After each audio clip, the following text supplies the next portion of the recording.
ఇజ్రాయేలీయులను బానిసత్వం నుండి విడిపించడానికి, ఫరోకు దేవుని శక్తి ఏంటో చూపించడానికి ఈజిప్టుపై దేవుడు విధించిన తెగుళ్ల గురించి మీకు తెలుసా?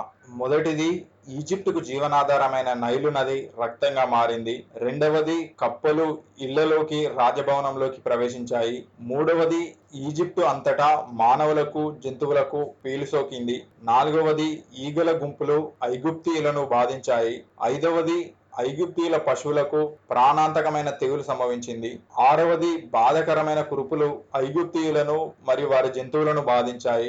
ఏడవది, నిప్పుతో కలిసిన తీవ్రమైన వడగళ్ల తుఫాను పంటలను నాశనం చేసింది. 8, మిడతలు ఐగుప్తులో మిగిలిన పంటలను నాశనం చేశాయి. 9, 3 రోజుల పాటు దట్టమైన చీకటి ఆవరించింది. 10, ఐగుప్తులో మొదటి సంతానమంతా మరణించింది. ఫరో వారసుడు కూడా వీరిలో ఉన్నాడు. దీనిలో ఆశ్చర్యం ఏంటంటే ఈ 10 తెగుళ్లలో ఇజ్రాయేలీలు ఉన్న గోషెను ప్రాంతాన్ని ఒక్కటి కూడా తాకలేదు. ఈ తెగుళ్లు దేవుని శక్తిని కనబరుస్తాయి.